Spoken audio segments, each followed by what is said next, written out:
Hey there, this is Nate English here with Gregory Kennedy, again covering the Vuelta. Today was stage 2, and we wanted to offer our thoughts and insights about what went down. And how's it going, Gregory? I'm doing great. It's been an exciting Grand Tour so far. Yeah, I mean, the first 2 days are pretty full of action. So briefly today, just to like recap, it was about 150K, so like just barely shy of 100 miles. There were a couple of Cat 3s, like a third of the way through and two-thirds of the way through the stage. Towards the end, there was a Cat 1 climb with the potential to really split up the field a little bit, and then a run, like a rolling downhill to the finish. And it was a little bit windy, so that made it harder than it would be because people couldn't just sit in. And basically, what it came down to was Movie Star was the big protagonist for the stage. They helped drive it in the wind. There was an early break, but it didn't really have much of a chance given the profile of the stage and the GC contenders all wanting to like push it over the climb and make a selection. So Movie Star was driving through the wind. They helped set the pace on the climb. The front group split up substantially, and then it was most of the main top 10 players in the final 20K fighting it out. And after like over the top, Carapaz put in a really good dig and snapped the elastic on the top 20. So there was only like 10 guys in the front group approximately. And then soon thereafter, Soler from Movie Star made an attack on the descent. It wasn't a twisty descent, so he really had to work for it, but it was just enough twist to like let him get out of sight, and he soloed to the win with a few seconds advantage on the chase group. So it was pretty exciting. What were your, like, I don't know, what was the most exciting for you today, Gregory? Yeah, I mean, there's so much to talk about. Like, so Solar getting the stage win is just fantastic after all the drama last year with him being told to wait for Quintana and being visibly unhappy about that command from his team captain. So it's really nice to see him get the win that he obviously thinks he deserves, and he definitely had the fitness and the race skills to accomplish. Yeah, it was impressive because I think he was helping to drive the pace going in like into and over the final climb. So he helped like make the selection happen with the front group. And then Carapaz like made the final snap that like almost dropped some of those guys in the front group, but they all like made it back. But he was still there to like make a really good effort. It seemed like they might have been setting it up for like a, well, obviously they wanted as many guys as possible in that front group, but I think that they probably were like by default thinking that maybe Valverde would go for the sprint win there because it seemed like a good kind of finish for him. But I feel like Soler, there's not enough sorting out of the GC that he had an opportunity that he went for it, because it's not like they're going to call him back. It's not like he has to be there, going up the final climb to protect somebody else on the team because they're all kind of in it. Now they have 2 guys in the top 10, and Valverde is in 11th, so they have 3 guys in the top 11, which is a strong position for their team, even though Jumbo had 3 riders in that front group. Um, what do you think about some of the, like, were there any big surprises for you, like people that got dropped that you expected to see up there, Oh, or? yeah, that's a good point. I mean, for me, he's still dropping. He's losing time, or he's way behind. Like, it's just really hard for me to watch. It's really sad. Like, the guy was just a champion, right? And so I look at this, and there was a lot of speculation when he had his crash that like it's the kind of crash that you may never come back from, at least in a like Grand Tour competitive level. And like I hate to say that that might be the case, but perhaps that's what we're seeing. He'll go to Israeli Startup Nation next year, and like, will that be his final year of like racing on a Grand Tour level? Like that might be what we're witnessing. It was similar to what happened with Cavendish, right? Like, he got sick, and then he was like trying, and then he needed another year for rest. Like, he just never got back to the Cavendish that we all remember and loved, right? So that part is really heartbreaking for me to watch. Yeah, that's tough. I feel like it's hard too because it's like layered on top of a challenging year where there's not a lot of racing opportunities. Even just training was challenging because normally those guys travel a lot to go to training camps or to go to destinations that they like feel is the best for their training. I don't know where he was at throughout the year, but I know a lot of the guys that are based in Spain, like we're just riding the trainer for a few months early in the year. And it's like, it's probably factored into like why some of the guys that you would expect to be out there are getting dropped and like losing 5 or 10 minutes. Like, I feel like some of those guys clearly like know that they can be there, but just aren't right now. What do you think was like some of the best moves? Like what was exciting for you, and what was there anything that you were thinking was like kind of stupid, or you like were worried about how people were playing it? Yeah, I mean, like, look, the Movistar attack was super exciting. They took advantage of the crosswinds, and like, I loved watching Roglic just struggle to like make the gap, like bridge across. Like, he almost didn't make it, right? And that was really exciting to watch. And then Movistar clearly set themselves up for a great stage win. You know, Jumbo continues to be really strong, and like Roglic just like seems to keep defying the odds, right? Like, he had this impressive tour that he ultimately lost, was sad, but he got a couple of wins with his first monument. Now he's back, you know, doing a fantastic job in the leader's jersey at the Vuelta, right?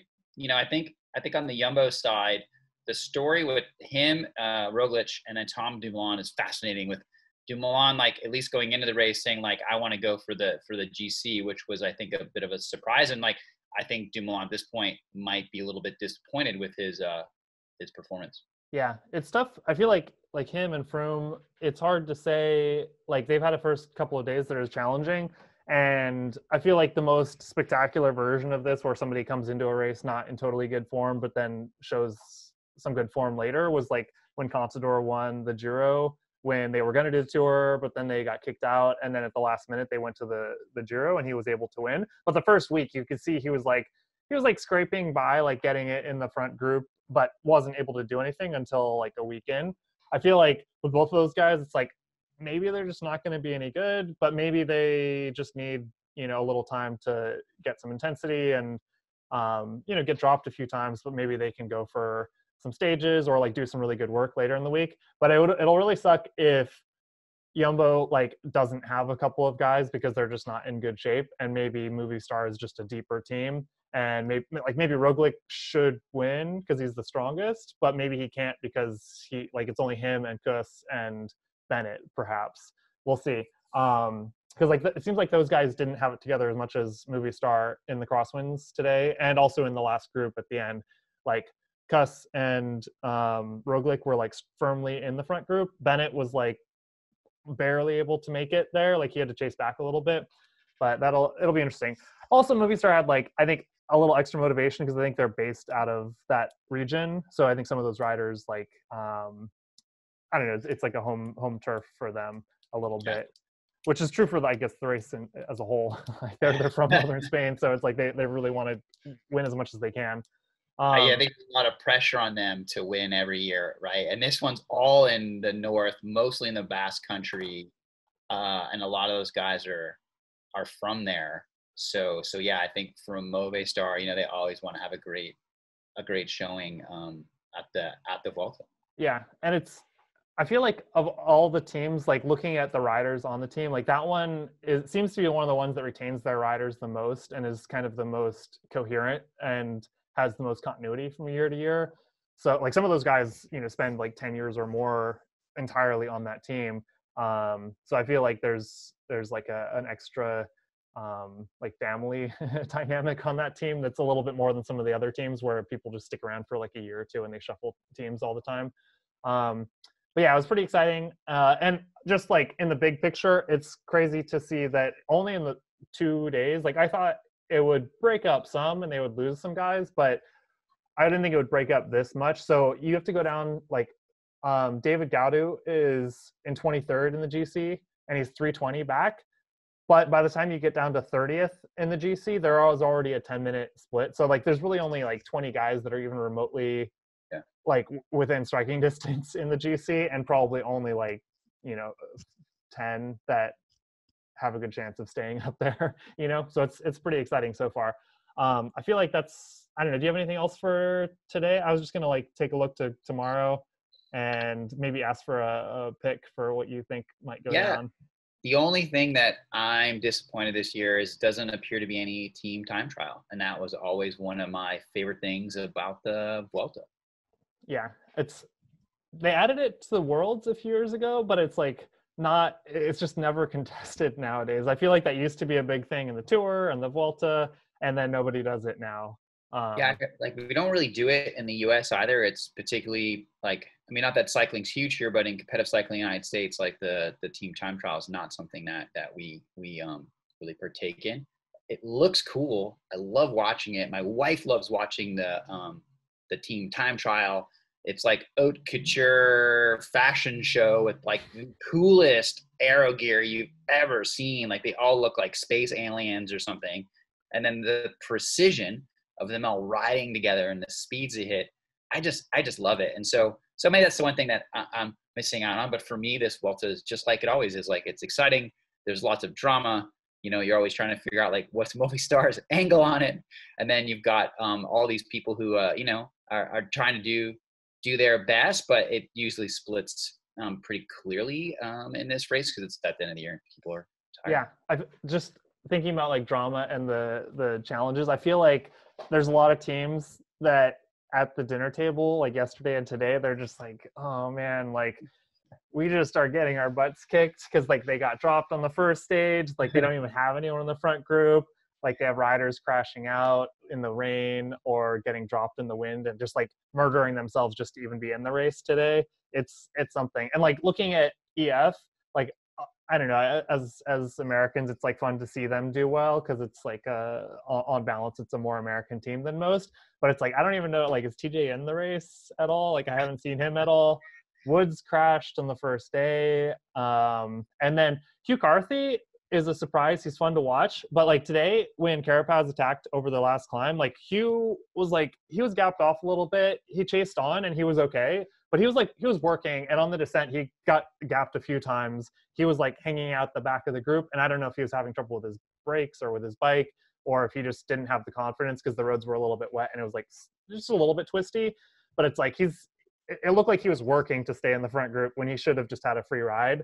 So we'll see. I feel like they're under a little pressure, but tomorrow should be really pretty exciting and interesting. It's like it's kind of rolling uphill. It's not like a climb for the first like 50 or 60K, but it's has an uphill tendency. And then there's a Cat 3 halfway through the stage, and then it's flat all the way to 150K, and then they have a Cat 1 that they finish on. So that'll be pretty exciting. Do you have any picks for tomorrow? Oh, for the stage win, another uphill finish at the Vuelta. Yeah, how unusual.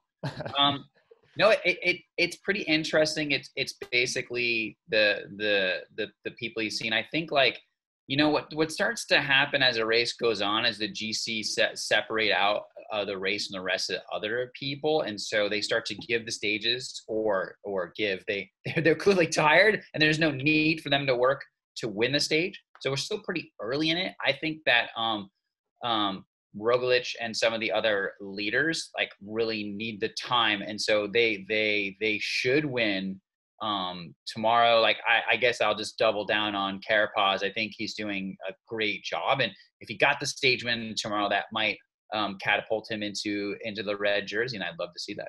Yeah, he's just 11 seconds back, and then there's been time bonuses. I think there's time bonuses every day, but I'm not sure. But it's like Dan Martin's up there too. He could be a contender at the end. Depending on how it goes, I feel like it could be interesting if the leaders are all like watching each other, but maybe somebody like Kuss attacks with like a K to go. If he has good legs, he might be able to take the stage while maybe the Roglic is like following the other guys, and then they sprint for second. It'll be fun.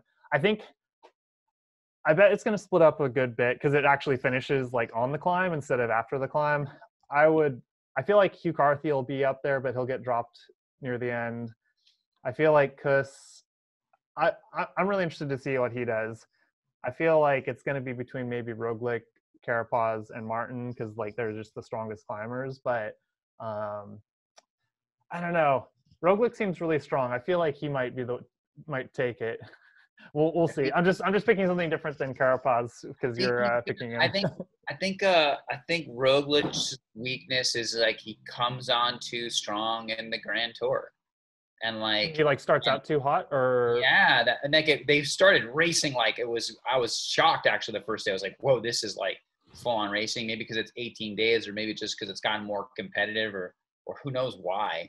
But that's my fear is that like Roglic is just burning all his matches too quickly. Although on the other hand, like he's the most poker faced rider I've ever seen. Like you can't tell what's going on. He tries really hard just to draft, just stay in the back, stay kind of like, like he pulls that Peter Sagan ninja act where he just emerges out of nowhere and wins, which is like the right way to do it. So yeah, it's a hard one to that's figure definitely out. what he did yesterday. Yeah. That'll work well. That's why like he could be a good pick for tomorrow, even though maybe Carapaz and Martin might be like equal or superior, just like pure climbers for that kind of a finish. It's hard to say, but I feel like that'll only serve him up to a point if he doesn't have any guys to support him. Like if it's just him and Kuss and like Bennett keeps getting dropped on the climbs and Dumoulin can't like get his stuff together to be up there, it's just going to be those two alone. We'll see. We'll see. I I feel like Movie Star, like even though I don't think their riders are necessarily like the picks on their own, just if they have the strongest team, they might have a really good run for it. But it'll be fun to watch. But yeah, I don't know. I guess that's it. I'll see you tomorrow.